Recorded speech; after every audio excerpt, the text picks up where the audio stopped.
আজকের গল্প হলো ভব ঘুরে আই এম ওকে। এই মেসেজটা দেখেই মাথায় হাত দিয়ে বসে পড়লেন ভুবন বাবু। চিৎকার করে উঠলেন, এই কে কোথায় আছো? দেখো তো নিত্যা ঘরে আছে কিনা। ভুবন বাবুর চিৎকার শুনে দৌড়ে ঘরে ঢুকলো দুজন পরিচারিকা। মাথা নেড়ে বলল, না, দিদিমণি তো নেই ঘরে। আবার পালিয়েছে মেয়েটা। কোথায় গেল কে জানে। এই কোথায় থাকো তোমরা সব? কোথা থেকে প্রতিবার মেয়েটা পালিয়ে যায়? ভুবন বাবুর চিৎকারে ভয়ে তটস্থ হয়ে দাঁড়িয়ে রইল দুজন। স্যার, আমরা তো ঘুমিয়েছিলাম। দিদিমণি মনে হয় রাতেই পালিয়েছে। কোথা থেকে বেরিয়েছে কে জানে। সদর দরজা তো বন্ধ থাকে। দিদিমণির ঘরের ব্যালকনিতে ওড়না ঝুলছে। মনে হয় ওখান থেকেই দিদিমণি পালিয়েছে। হায় রে ভগবান, এ কেমন মেয়ে হয়েছে আমার। ভুবনবাবু কপাল চাপড়াচ্ছেন। তখনই এসে উপস্থিত হলেন ওনার স্ত্রী। ওনার স্ত্রী কফি খেতে খেতে চলে এলেন। সে এসে এ দৃশ্য দেখে ঠোঁট বাঁকিয়ে বলল, যেমন আজকারা দিয়ে বাঁদর বানিয়েছো, মেয়েটি তেমনই হয়েছে। বাউন্ডলে মেয়ে একটা। তুমি যদি মেয়েটাকে স্নেহ আদর দিতে, তাহলে ওর ঘরের প্রতি টান থাকতো, কিন্তু ওর ঘরের প্রতি কোনো টানেই নেই। ওর কিছুই হারানোর ভয় নেই। তুমি প্রমাণ করে দিয়েছো মালা, তুমি ওর সৎমা। ভুবনবাবু রাগে বুঝতে লাগলেন। নিত্যার মায়ের মৃত্যুর পর নিত্যাকে মা দিতে ভুবনবাবু বিয়ে করেন, কিন্তু নিত্যা মা পায়নি। মালা দেবী কখনোই মেয়েটাকে কোলে পর্যন্ত নেননি। সৎ মায়ের অবহেলা ও বাবার ব্যস্ততা দেখে এক প্রকার নিত্যা অতিষ্ঠ হয়ে যায়। তাই তো পড়াশোনা শেষ করার পর থেকে ঘুরে বেড়ানোর ওর নেশা হয়ে গেছে। প্রকৃতির মাঝে নিজের একাকিত্ব মিটিয়ে নেয় মেয়েটা। কোনো কিছু ভয় না পেয়ে একা ঘুরে বেড়ায় প্রকৃতির বুকে। ভুবনবাবু বহুবার চেষ্টা করেছেন মেয়েটাকে ঘরে বাঁধার, কিন্তু পারেননি। মেয়েটা সবাইকে ফাঁকি দিয়ে পালিয়ে যায়। এবার কোথায় গেছে কে জানে। ভুবনবাবু হন্তদন্ত হয়ে ঘর থেকে বেরিয়ে বাড়ির কাজের লোকেদের থেকে জানছেন। নিত্যা গাড়ি নিয়ে গেছে কিনা, কিছু বলে গেছে কিনা। তখনই নিত্যার ভাই অর্থাৎ সৎ ভাই মেঘরাজ এসে দাঁড়ালো বাবার পাশে। কি হয়েছে বাবা? আমার যাযাবর মেয়ে আবার কেটে পড়েছে নাকি? সেটা দিদিকে সম্মান দিতে শেখনি, অসভ্যতা কথাকার। যাও, মায়ের কুশিক্ষাগুলো গেল। ভুবনবাবু ধমকে উঠতে মেঘরাজ চোখ রাঙিয়ে বলল, ভুল কি বলেছি বাবা? দিদি প্রতিবার তো এদিক ওদিক ঘুরে কাড়ি কাড়ি টাকা ধ্বংস করে, তখন তুমি তো কখনো বাধা দাওনি। ভোর 4টে নাগাদ ট্রেন থেকে নামলো নিত্যা।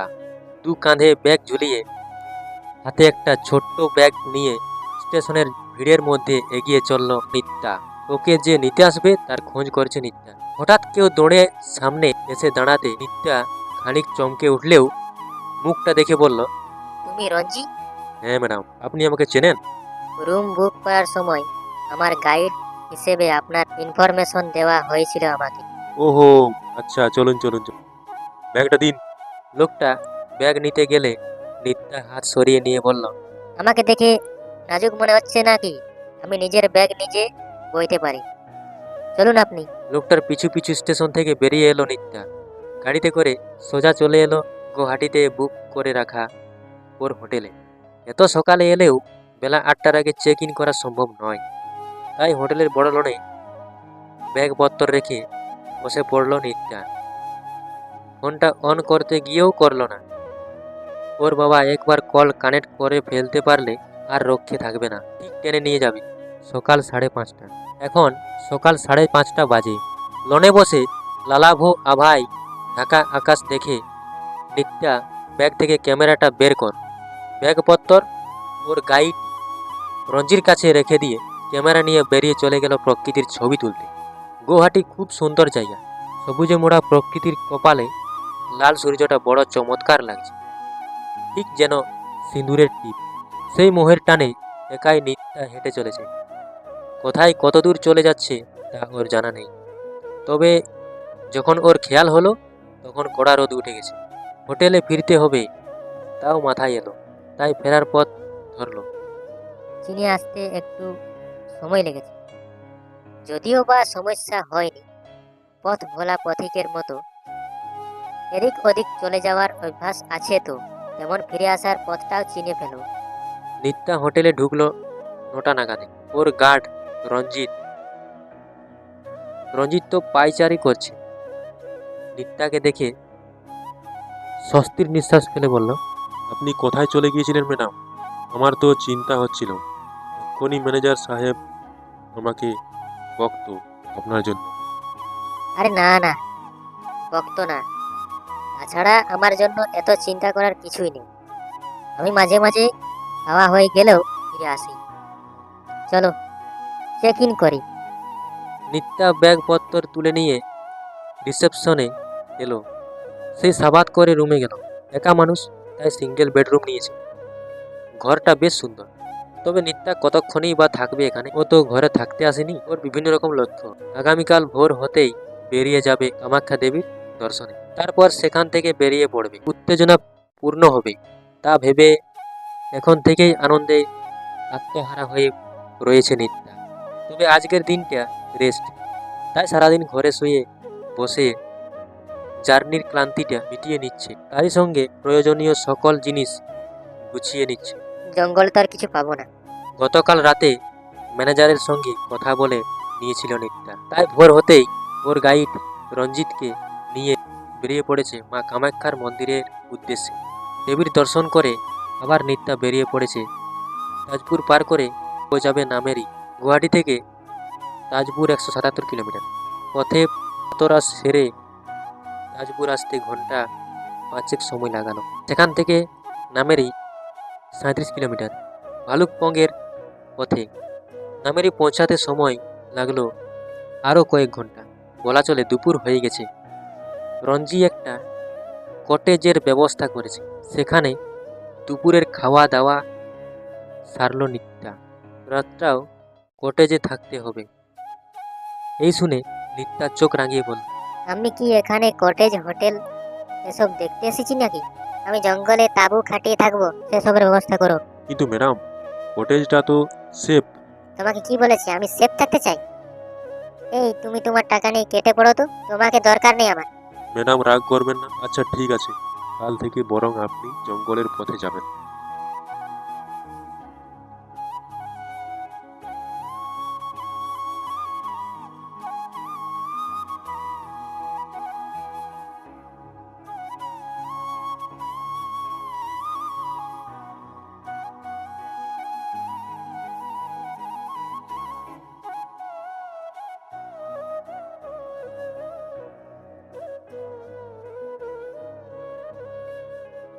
তাঁবু খাটিয়ে থাকবেন, তবে আজ কটেজে ব্যবস্থা করার সময়টুকু তো দিন। ঠিক আছে, আজই লাস্ট। ওকে। হ্যাঁ হ্যাঁ তাই। বিকেল হতে পটাশালীর কটেজ থেকে বেরিয়ে ক্যামেরা নিয়ে হাঁটতে লাগলো নিত্যা। জিয়া ভরালী নদীর সৌন্দর্য দু চোখ ভরে দেখতে লাগলো। যে নদীর নামই জিয়া ভরালী, সে তো জিয়া অর্থাৎ মন ভরাবেই। বনের গা ঘেঁষে যেন একটি নীল দুপাট্টার মতো বয়ে চলেছে এই নদী। জঙ্গলের ব্যাকড্রপে নদীর পাড় ধরে হাঁটতে হাঁটতে সূর্যকে বিদায় জানানো হয় যেন। নিত্যা একাকী উপভোগ করলো এই দৃশ্য। বরাবরই ও একাই উপভোগ করে প্রকৃতির এই সৌন্দর্য, কারোর সঙ্গে ভাগ করে নিতে হয় না। নদীর ওপারে গাছে ঘেরা জঙ্গলটার দিকে চোখ আটকে আছে নিত্যার। ওখানে যেতে চায় মন, কখন যেতে পারবে তারই অপেক্ষায় আছে ও। রোদের সোনালি ছটায় ও পাখির করলবে ঘুম ভেঙে গেল নিত্যার। গতকাল রাতে অনেকটা সময় নদীর পাড়ে বসে কাটিয়েছে, তাই তো আজ উঠতে দেরি হলো। ফ্রেশ হয়ে কফিটা নিয়ে কটেজের বাইরের দিকে বারান্দায় এসে বসতেই নিত্যার নজর পড়ল বেশ কিছুটা দূরে বয়ে চলা নদীর দিকে। ঝাঁকে ঝাঁকে পাখির দল উড়ে বেড়াচ্ছে সেখানে। নিত্যা সময় নষ্ট না করে ক্যামেরাটা তুলে নিয়ে ছুটে চলে গেল। সংখ্যায় কমে আসা পাখির ঝাঁক দেখে কিছুটা দূর হতেই ছবি তুলে বলল নিত্যা। তার সঙ্গে মন ভরে উপভোগ করতে লাগলো এই দৃশ্য। প্রকৃতির বুকে জলধারার উচ্ছ্বাসে পাখিদের খেলে বেড়ানো সে এক মন ভালো করা দৃশ্য। পাখির দল আপন মনে স্বাধীনভাবে উড়ে বেড়াচ্ছে। তাদের না আছে বাধা আর না দুশ্চিন্তা। নিত্যা আপন মনে আউড়ে উঠল, আমিও মানুষ না হয়ে যদি পাখি হতাম, উড়ে বেড়াতাম খোলা আকাশে, নদীর বুকে জলকেলি করে বেড়াতাম। কেউ বাধা দেওয়ার থাকতো না, আর না কথা শোনানোর। ম্যাডাম, রঞ্জির ডাকে ভাবনা ছেড়ে পিছে ফিরে তাকালো নিত্যা। রঞ্জি এগিয়ে এসে বলল, চলুন ম্যাডাম, ব্রেকফাস্ট করবেন। সব হবে, আগে বলো দেখি তুমি তোমার কাজটা করতে পারলে নাকি? হ্যাঁ ম্যাডাম, এই অঞ্চলের সুখ্যাত পটাশালী অ্যাংলিং ক্যাম্প এর সঙ্গে কথা হয়। 2 দিন থাকতে পারবেন ন্যাশনাল পার্কের সীমানায় নামের এই ইকো ক্যাম্পের জঙ্গলে টেন্ট খাটিয়ে। আচ্ছা ঠিক আছে, আপাতত তাই সই। তা কখন বেরোবে আমরা? আপনি খেয়ে দিয়ে তৈরি হয়ে নিন, তারপর আমরা বেরোবো। নিত্যা সম্মতি জানিয়ে চলে গেল কটেজে ফিরে। অবশেষে জঙ্গলের পথে পা বাড়ালো তার ট্যুর গাইড রঞ্জির সঙ্গে, মনের মধ্যে একরাশ আনন্দ ও উত্তেজনা নিয়ে। পিঠে ভারী ব্যাকপ্যাক, গলায় ক্যামেরা ও মুখে মিষ্টি হাসি। জিয়া ভরালি ও তার অসংখ্য শাখা নদী ন্যাশনাল পার্কটিকে সবুজ ও সতেজ করে রাখে। জঙ্গলের এই রূপ তারই দান। লক্ষ লক্ষ গাছকে জলের যোগান সে যোগায়। তার সঙ্গে এখানে ব্যবসাকারী প্রাণীকুলকেও এই নদী জল যোগাচ্ছে। সম্বর বার্কিং ডিয়ার, হর্ক ডিয়ার, বুনো শূকর, গৌর ও অল্প সংখ্যক বাঘ রয়েছে নামেরিতে। সেসবের দেখা পাওয়ার ওতলা হয়ে উঠেছে নিত্যা। করবেই, ক্যামেরা বন্দি তো করবেই, তার সঙ্গে তাদের খুব সামনে থেকে দেখার আনন্দ উপভোগ করবে। বর্ষায় ফুলে ফেঁপে ভয়ঙ্কর রূপ নেই জিয়া ভরনি, তবে এখন সে অজস্র পাখির বাসস্থান এই বনস্থলী। ওরিয়েন্টাল কিংফিশার, বহু জাতের বহু রঙের পাখির আবাস এই নামেরিতে। গাইড রঞ্জি পথ চিনিয়ে নিয়ে যাচ্ছে জঙ্গলের মধ্যে দিয়ে। নিত্যাও নানান পাখি দেখতে দেখতে এগোচ্ছে জঙ্গলের আলো আঁধারের মাঝে। শুকনো পাতার পড়র মড়র শব্দ এক গা ছমছমে রহস্যময়ী পরিবেশ সৃষ্টি করছে। মাঝে মাঝে পাখির মৃদু কলরব কানে আসে। নিত্যা এক জায়গায় দাঁড়িয়ে পড়ল 4টি বিরাট হর্নবিল দেখে। ক্রমে দেখতে পেল হর্নবিলের আস্ত একটি ঝাঁক। নিত্যা ওদের বিরক্ত না করে এগোতে থাকে নিঃশব্দে। তার সঙ্গে ক্যামেরা বন্দি করতে থাকে মুহূর্তটাকে। জঙ্গল ট্রেকিং আগেও করেছে নিত্যা, ওর অভিজ্ঞতা আছে, জানে কোন পরিস্থিতিতে কী রকম আচরণ করা উচিত। তবুও প্রতিবার শিহরণ জাগে শরীর জুড়ে। মনে হয় এটাই প্রথমবার, এক নতুন অভিজ্ঞতা। রঞ্জি ইতিমধ্যে বলে উঠল, আর এগোনো যাবে না, অনুমতি নেই। নিত্যা হতাশ হলো। দেখলো লাল রং দিয়ে কাঁটা চিহ্ন আঁকা আছে পরপর গাছগুলোর সারি দিয়ে। কিছু করার নেই, অগত্যা ফেরার পথ ধরল ওরা। ফেরার পথেও এক দারুণ অভিজ্ঞতা হল। একটা বিশাল পাইথন গাছের নিচে কুণ্ডলি পাকিয়ে শুয়ে আছে। নিত্যা বেশ ভীতু হলো এত বড় সাপ দেখে। রঞ্জি পরামর্শ দিল নিশ্চুপ থেকে এগিয়ে যেতে। জঙ্গলে বেশি দূর যাওয়া যায়নি বলেই দুপুরে আবার বেরোর ঠিক করল নিত্যা। রঞ্জি রাজি ছিল না, তবে নিত্যার চোখ রাঙনিতে রাজি হলো এবং বেরিয়ে পড়ল। জঙ্গলে বেশি দূর যাওয়া যায়নি বলেই দুপুরে আবার বেরোবে ঠিক করল নিত্যা। রঞ্জি রাজি ছিল না, তবে নিত্যার চোখ রাঙানিতে রাজি হলো এবং বেরিয়ে পড়ল ব্যবস্থা করতে। দুপুরে র্যাফটিংয়ে যাওয়ার প্ল্যান হয়েছে শুনেই তো ঝটফট লাঞ্চ সেরে নিল নিত্যা।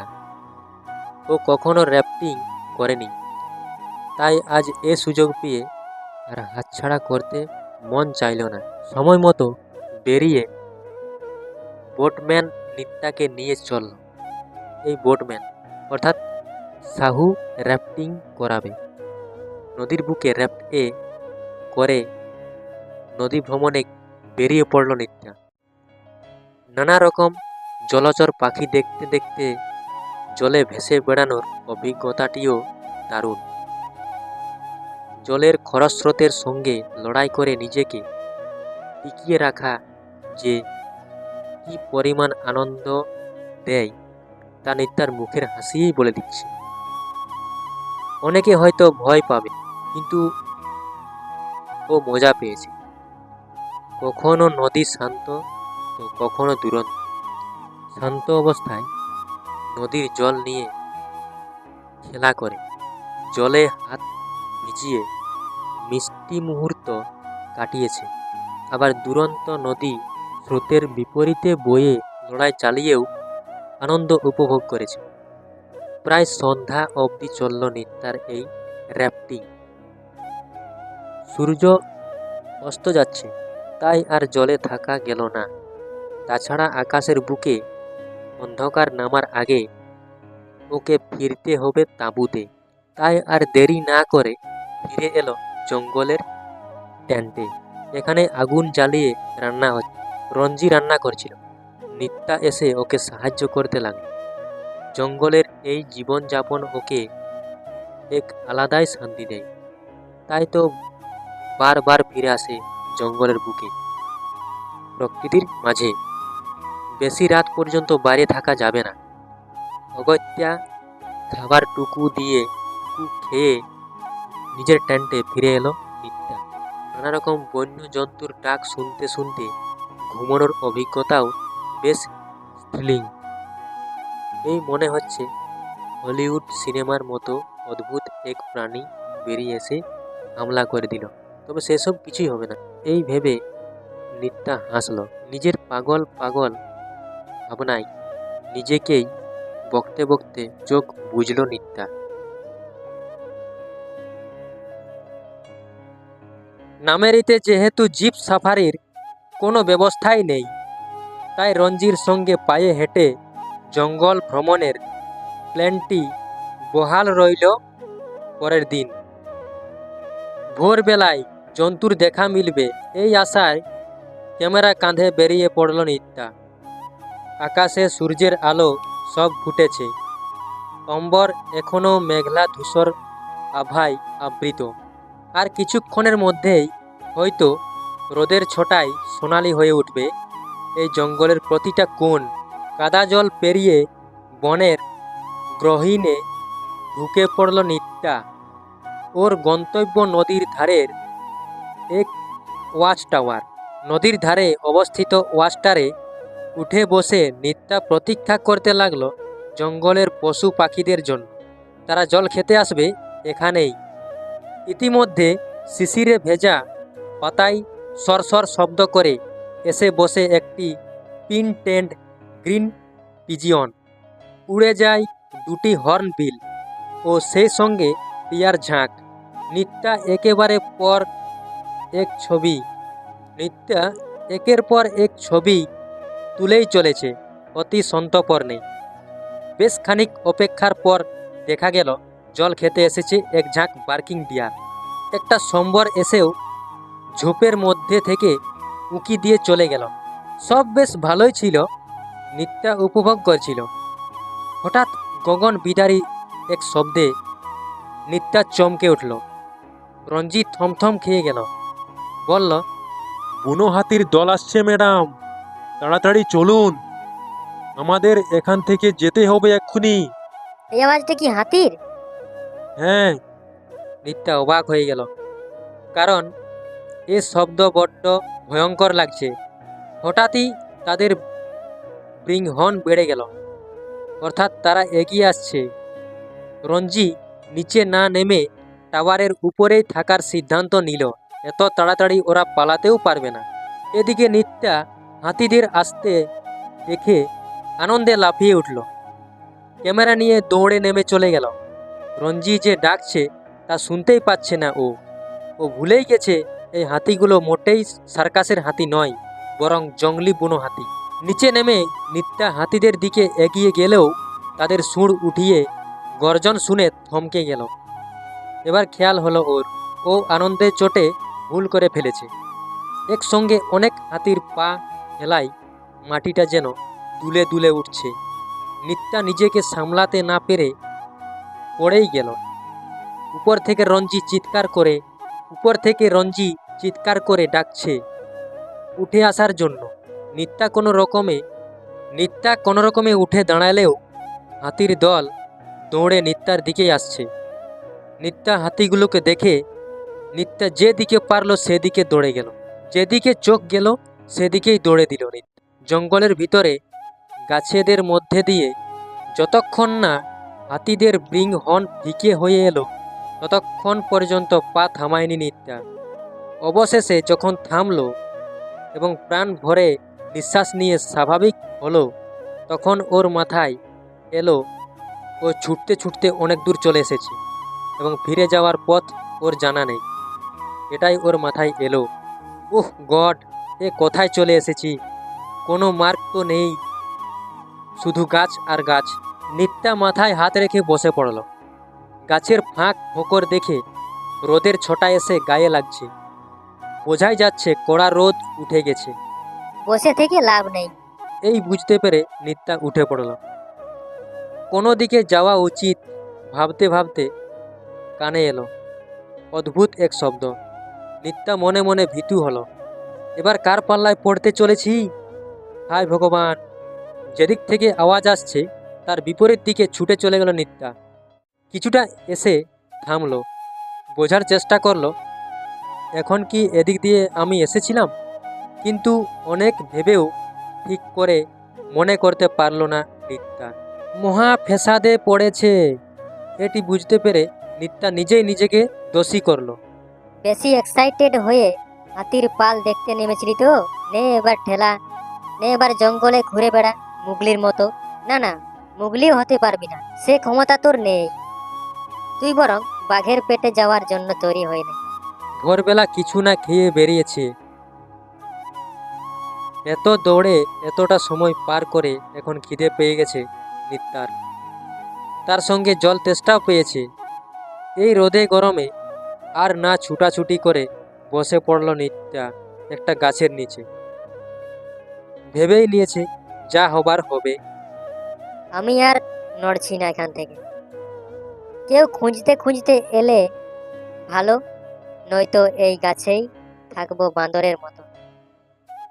আমি গাছের নিচেই থাকবো।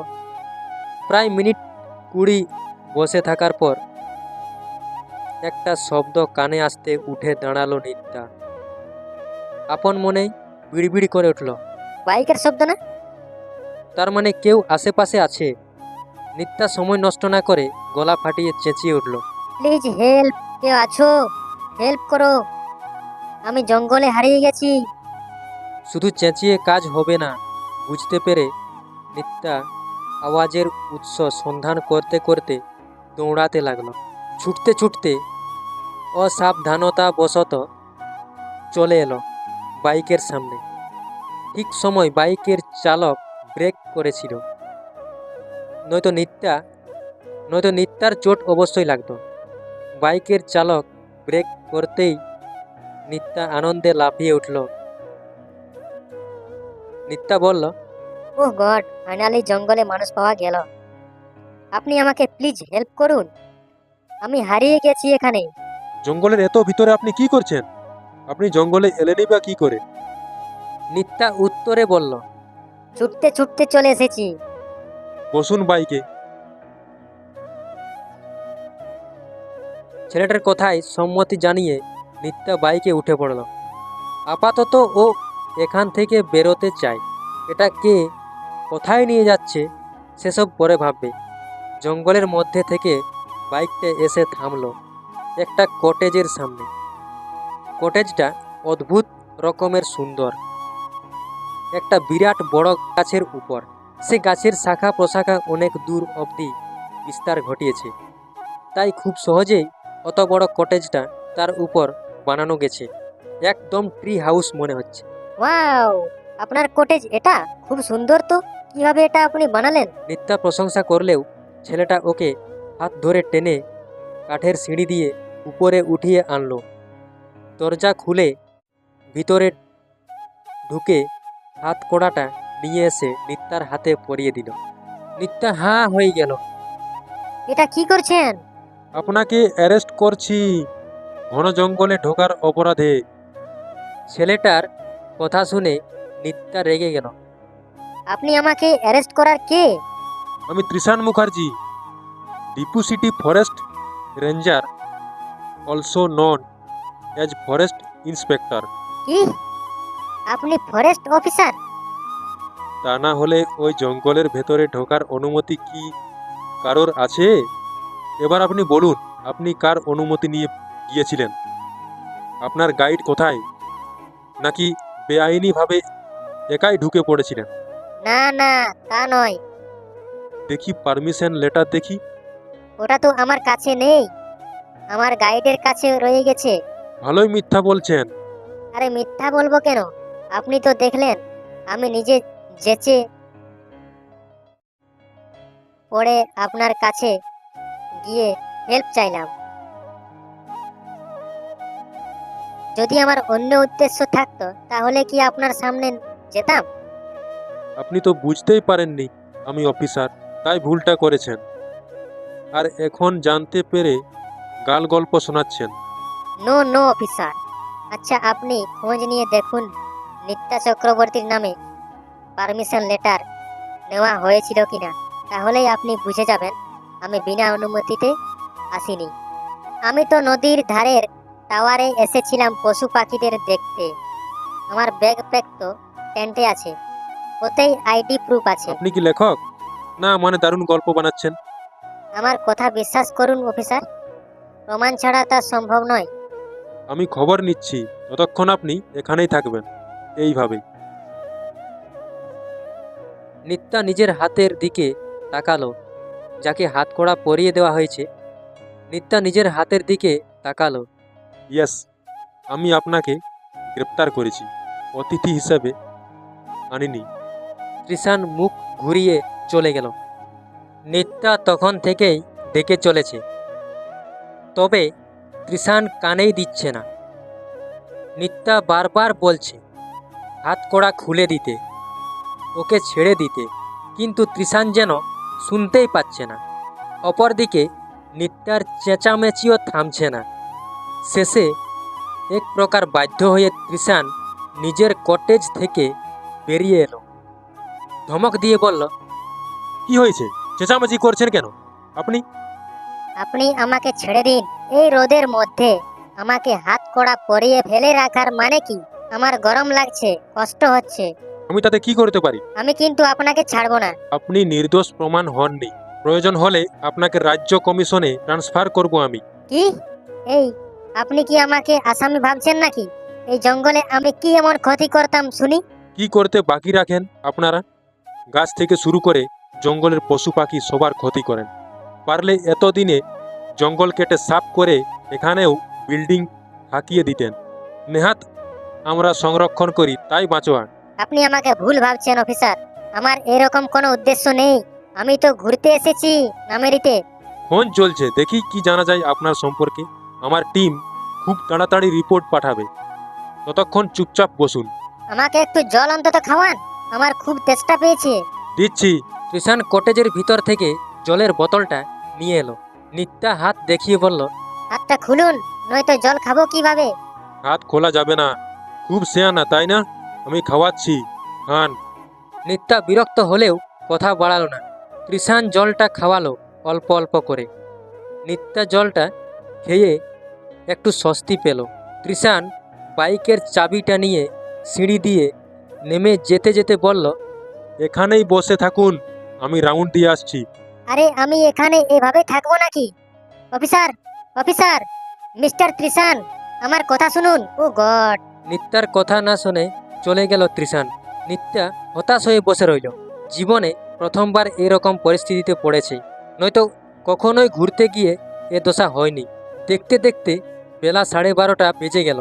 রোদ এত চড়া যে গা পুড়ে যাচ্ছে। নিত্যার ফর্সা ত্বক লাল হয়ে উঠেছে। খিদেও পেয়েছে, তবে ওর কিছুই করার নেই, তাই নিশ্চুপ হয়ে বসে আছে। কৃষাণ ফিরে কটেজে উঠে নিত্যাকে নেতিয়ে পড়ে থাকতে দেখে সামনে এসে বসল। মুখটা তুলে ধরতে নিত্যার চোখ খুলে তাকালো। কি ম্যাডাম, কি হয়েছে? কৃষাণ জিজ্ঞেস করতে নিত্যা ঝাঁঝিয়ে উঠল। চোখে কম দেখেন আপনি, গরমে ঝলসে যাচ্ছি আমি। কৃষাণ কটেজের দরজাটা খুলে দিয়ে নিত্যার হাতের হাতকড়া খুলে দিল। ইশারায় দেখিয়ে বলল। ভিতরে গিয়ে বসুন। নিত্যা রাগ দেখিয়ে বলল, দরকার নেই, এত দয়া করতে হবে না। যান, আমি এক কথা বারবার বলতে পছন্দ করি না। কৃষাণ আবার বলতে নিত্যা উঠে চলে এলো কটেজের ভিতরে। কাঠ দিয়ে তৈরি ঘর, টেবিল, চেয়ার সব। নিত্যার বেশ ভালো লাগলো জায়গাটা। একটা বড় বেডরুম, বাইরের দিকটা বারান্দা, ও তাতে আসবাবপত্র আছে কিছু। কৃষাণ ভিতরে ঢুকে বলল, ওই রুমে যান, ওখানে বাথরুম আছে, চোখে মুখে জল দিন, ভালো লাগবে। প্রথমে কতক্ষণ রোদে ফেলে রেখে এখন দরদ দেখাচ্ছেন, একেই বলে জুতো মেরে গরু দান। নিত্যা মনে মনে গজগজ করতে করতে রুমে ঢুকলো। ফ্রেশ হয়ে বেরোতে দেখলো কাঠের তৈরি সোফায় বসে আছে তৃষান। নিত্যাকে ইশারায় বসতে বলল তৃষান। নিত্যা বিছানায় বসে পড়ল। মনে মনে ভাবল, ছেড়ে দেবে আমাকে, নাকি সত্যি স্টেট গভর্নমেন্টের কাছে পাঠাবে? হে ভগবান, আমাকে তো বাবার হেল্প নিতে হবে তাহলে। আর হেল্প চাইলেই মামুনি আর মেঘ গালমন্দ করবে। ধুর। আপনি নিত্যা চক্রবর্তী, তাই তো? ডটার অফ ভুবন চক্রবর্তী। তৃষান এ কথা বলতেই নিত্যা আনন্দে লাফিয়ে উঠে বলল, আপনি আমার বাবাকে চেনেন? ওয়াও, কি বলছেন? না, চিনি না। উনি তো প্রাইম মিনিস্টার নন যে ওকে এক ডাকে চিনব। আপনার আইডেন্টিটি প্রুফ থেকে তথ্যটা পেয়েছি। আমার আইডেন্টিটি প্রুফ আপনি কোথায় পেলেন? এই, আপনি জেনে গেছেন নাকি আমি অসৎ উদ্দেশ্য নিয়ে আসিনি? আপনার সম্পর্কে খোঁজ খবর নিয়ে আপনার গাইডের সাথে যোগাযোগও করেছি। আপনার ক্যাম্প খুঁজে পাওয়া গেছে, আমাদের লোক আপনাকে পৌঁছে দেবে। বাঁচা গেল, থ্যাংক ইউ স্যার। এরপর কখনো এই ভুল করবেন না, ঠিক আছে? গভীর জঙ্গলে ঘুরে বেড়ানো মোটেই ঠিক নয়। এখানে বাঘ আছে। ও মা, তাই? হ্যাঁ। আমি তো দেখলামই না। আচ্ছা, আমি কি এখানে আরো কটা দিন থাকতে পারি? না, মানে মাত্র 2 দিনের পরিশ্রম পেয়েছিলাম তো, আজ সেকেন্ড দিন। সরি, সেটা সম্ভব নয়। আপনাকে কাল সকাল 9টার মধ্যে চলে যেতে হবে। আপনি তো অফিসার, খুব ইচ্ছা আরো কটা দিন এখানে থাকার। সরি মিস নিত্যা, এটা সম্ভব নয়। নিত্যা হতাশ হয়ে বসে রইল। একটা বাইকের শব্দ শুনে মনে হলো দুজন এসেছেন। সে খাবারের টিফিনটা কৃষাণকে দিল। কৃষাণ বলল, মিস নিত্যা, আপনি ওর সঙ্গে যান, উনি আপনাকে ক্যাম্প এরিয়ায় পৌঁছে দেবেন। নিত্যা সম্মতি জানিয়ে নেমে এলো কটেজ থেকে। বাইকে উঠে বসলো। কৃষাণ লোকটিকে বলল, সাবধানে পৌঁছে দেবে উনাকে, আর পৌঁছে দিয়ে আমাকে ইনফর্ম করবে। সে সম্মতি জানিয়ে বাইক নিয়ে বেরিয়ে চলে গেল। টেন্টে ফিরে নিত্যা আগে খাবার খেলো। ওর খুব খিদে পেয়েছিল। খাওয়ার পর হয়তো বেরোতো, কিন্তু এত ক্লান্ত লাগছিল যে নিত্যা ঘুমিয়েই পড়ল। ঘুম ভাঙল বিকেল 5টা নাগাদ। এখন আর কোথায় বা যাবে, তাই আশেপাশে একটু ঘুরে টেন্টে ফিরে এলো। আগামীকাল সকালে এখান থেকে চলে যেতে হবে, এই ভেবেই খারাপ লাগছে নিত্যার। মনে হচ্ছে আর কটা দিন থাকতে পারলে ভালো হতো। ওর তো ঠিকঠাক ঘোরাই হলো না। টেন্টে শুয়ে শুয়ে নিত্যা মনে মনে তৃষানকে দুষতে লাগলো। শয়তান অফিসারটা আমাকে ধরে নিয়ে কতক্ষণ আটকে রাখলো, খামোকা সময় নষ্ট করলো আমার। ওর জন্য আমার ঠিকঠাক ঘোরাই হলো না। আরে তুই যে ভুল করলি তার জন্য কম্পেনসেশন তো দিবি। আরো 4 দিন থাকতেই দিয়ে দিতিস, আমারও ভালো লাগতো। তা না করে সব পণ্ড করে দিল বজ্জাত অফিসার। ম্যাডাম জি। রঞ্জির ডাকে টেন্ট থেকে বেরিয়ে এলো নিত্যা। রঞ্জি বলল, সকাল সকাল বেরিয়ে পড়বো ম্যাডাম, আমাদের বমডিলা পথে। ওখানে কি কি আছে? নিত্যা জিজ্ঞেস করলো।